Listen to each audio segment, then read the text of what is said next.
Right, in this video, we're going to take a look at why. The reason behind why metals are good conductors of electricity. Why ionic compounds, which is an ionic bond of a metal and a non-metal, why they can conduct electricity, but only when molten or dissolved in water. So basically when it's in a liquid state. And why non-metals cannot conduct electricity. And I don't, like, you can understand all this, right? But I wanted to explore why this happens. Because learning why is really important. And doing the research for this, it was quite interesting why it happens. So in order to conduct electricity, you need either one of these two categories. You need to fit these two categories. Number one is you need to have delocalized electrons. I'll explore what delocalized electrons mean in just a second. Or number two, they need to have ions that are free to move around. Okay, what are delocalized electrons? Delocalized electrons are basically just electrons that are not local to a specific atom. So it means electrons that are free to move around. So it's an electron that's not stuck to a specific atom, but it's free to move around, and it's an electron for multiple atoms. Ions are positive or negative charged, so it's charged atoms, right? So charged atoms that are free to move around. If you have either one of these two categories, you become able to conduct electricity. Now you're probably wondering what the delocalized electrons are still, because I didn't give you an example. First of all, let's look at metals then. Metals bond metallically. They do this thing called metallic bonding. Now metallic bonding, if I explain it in the most brief way possible, is we have positive atoms, right? This is basically the nucleus. The nucleus is made up of protons and neutrons, right? So it's going to have a ton of these positive protons. And surrounding them, usually you'd have electrons, right? But when metals bond metallically, these electrons don't orbit a specific atom. They're free to move around. That's what delocalized means.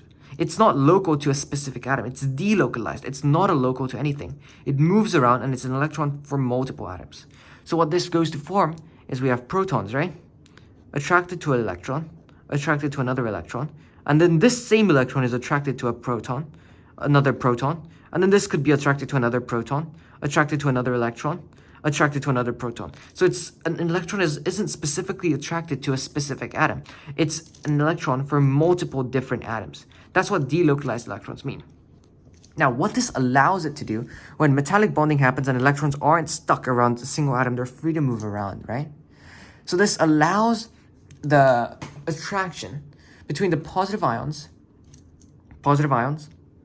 So there are loads of strong electrostatic attraction between the positive ions and the not fixed electrons, right? So the electrons are free to move around, and there's positive ions. So there's a ton of electrostatic attraction. I explained electrostatic attraction in the previous video. It's when they're electrostatically. So when oppositely charged atoms are attracted to each other, positive and negative. So they're going to be attracted to each other. And what happens is that they go to form a regular structure. By a regular structure, I just mean like a structure. So these atoms would form this structure, and then there's going to be another one, another one, another one. This is a regular lattice structure, and this provides strength, and this is what allows metals to conduct electricity. Why? Because the delocalized electrons that can move around are these electrons that can move around, right? Usually these electrons would be centered around one atom, and it won't be able to move around. But these delocalized electrons they're free to move around different atoms. And what this allows them to do is this allows these electrons to carry electrical current and thermal energy. So when these electrons can carry thermal energy and current, these electrons can move around, right? So that means electricity can be conducted. Right? Does that make sense? Because these delocalized electrons in metals, this is why metals can conduct electricity, by the way, because these electrons are free to move around. So this allows these electrons to carry charges and move around because they're delocalized. They're not stuck around a single atom.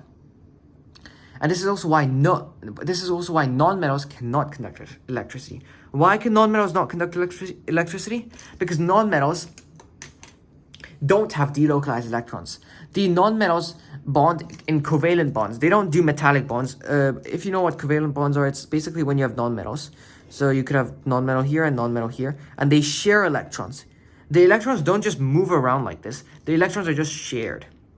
So you could have electrons like this and electrons like this. So the electrons are shared. They're not moving around random electrons. They're just shared between different atoms. So this way, these electrons are not free to move around. And therefore, even if it had a charge, it couldn't move around in order to conduct electricity. So this explains two things. Delocalized electrons. In metallic bonding, so in metals, these metals bond metallically, meaning these electrons are shared between different atoms.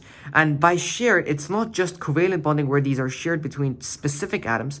These electrons are shared between different atoms, random atoms. So these electrons are free to move about, meaning if it carries a charge, it's free to move around with the charge conducting electricity. Non-metals bond covalently. That's why they cannot conduct electricity, because these electrons, although they are technically shared between two different atoms, right? They're not free to move around. The electrons are shared between a specific atom. It's not randomly shared. That's why these non-metals cannot conduct electricity. That brings us to ionic compounds.